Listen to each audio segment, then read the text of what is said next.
Hey guys, it's Hunter. Welcome back to another video. This is like part 2 of the Fusion T miniseries. A couple of days ago, hopefully, I don't know if I've managed to stick to the editing schedule, but if all went to plan, a couple of days ago, I uploaded a video of the Roasted Fusion Telly. Those are absolutely insane. Roasted flame maple neck, roasted flame maple fingerboard, stainless steel frets, for about 400 bucks. Basically, a boutique playing experience at a wallet-friendly price. This time around, take a look at this guy. If that roasted maple look isn't for you, or you're looking for an even more affordable option at about 300 bucks, the standard Fusion Tees might be more your flavor. So, let's take a closer look.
Alright, and before we get into it, I apologize to everyone that's already heard my disclosure spiel. Tillman does have me in a small retainer to help design a limited number of Harley Benton projects, one of which was these Fusion Tees. And even though I am very proud of how they came out, I wasn't sure I was going to make a video on the guitars that I was involved with, but when I asked you guys, you suggested it might be fun to take a look at all the juicy B-roll, get some background information other sources might not be aware of. So there it is, that was my involvement with the project. That out of the way, let's talk about the guitar. So these Fusion Tees have the same general specs as the flagship roasted maple versions. It's a Pele body with natural binding, bolt-on maple neck. The big difference is obviously no roasted flame maple.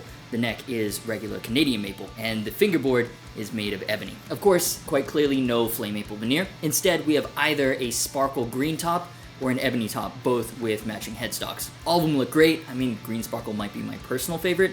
That was one Lasso was insistent on. I know Bana's a fan of that one too. The black's cool as well, very classic. We wanted to make sure there was also an option available for people that wanted those specs in a more subtle looking package. Side note, we couldn't decide if we liked the matching headstocks more or natural more, but because that's how the original Fusion and Fusion 2s were, we kept it the same. And even though the ebony and the sparkle aren't the flagship models of the line, there's no artificial product differentiation. No major hardware spec features have been dropped in an attempt to upsell to the roasted maple variants. These still have the Korean WSC locking tuners and WSC hardtail, or the Wilkinson 2-point trem in that version. Oh yeah, by the way, each finish comes with your choice of either trem or hardtail. There's not really much to say about the hardware if you watch my other video. Hardtail was something that fans of the Fusion 2 had been asking for, so when we were putting these designs for the T's together, that's something we wanted to make sure was available. And most importantly, the stainless steel frets are very much still here. What's great about having 4 of these guitars sent to me, well, besides having 4 guitars to give away,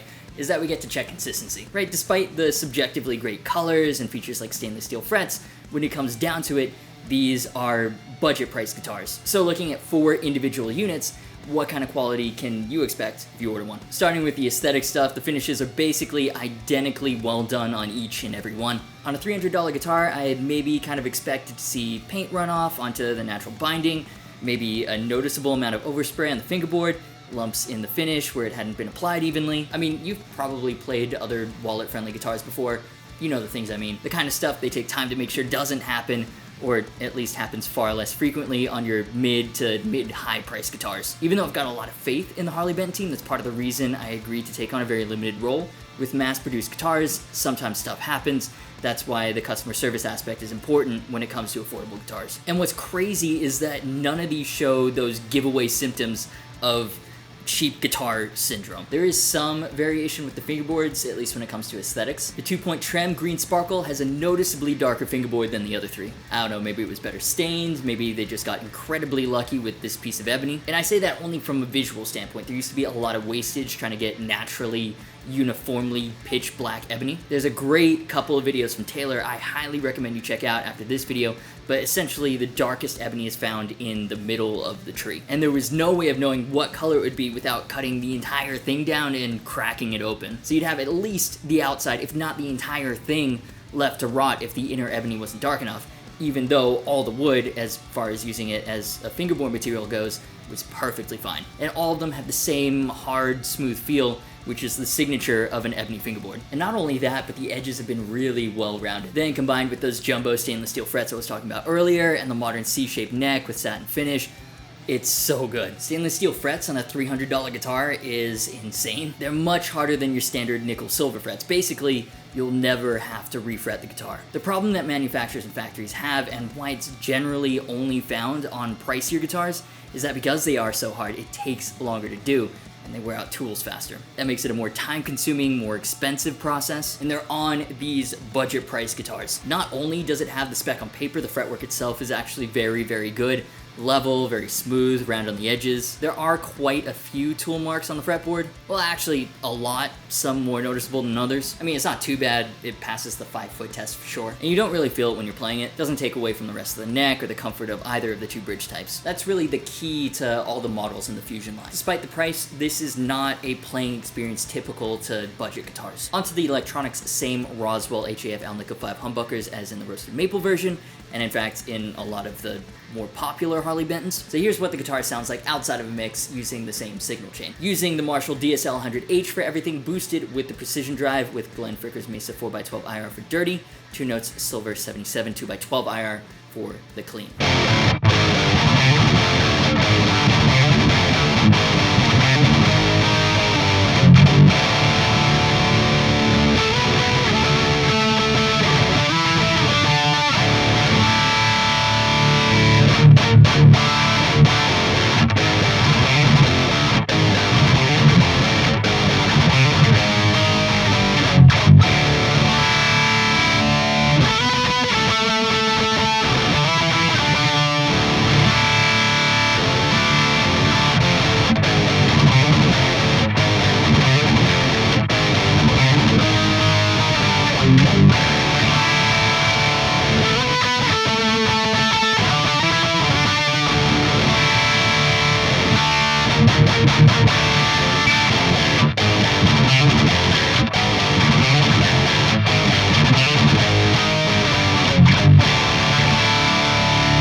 Yeah, these Roswells are very middle of the road pickups. They do a decent job for whatever you need them for. What's great about Harley Bentons is that they're basically like pre-built mod platforms. There's no guilt in like yeeting the pickup straight out of there in favor of something else, like I'd do if I was keeping this as a workhorse chug machine. I'd probably use Fishman Moderns or like Bare Knuckle Aftermaths or something. But I was talking to Pete Cottrell, and he actually thought that the stock Roswells were great for metal, so totally up to you. One thing I did notice with the Sparkle Hardtail is that the volume pot doesn't have smooth motion. It kind of gets stuck in certain places. Still functions properly. Maybe it's not screwed in tight or something. Also, now that I'm playing these in person, the pickup selector might be a little close to the bridge volume. Not unusable, but maybe a little more cramped than it should be on a modern guitar when switching out of the bridge position.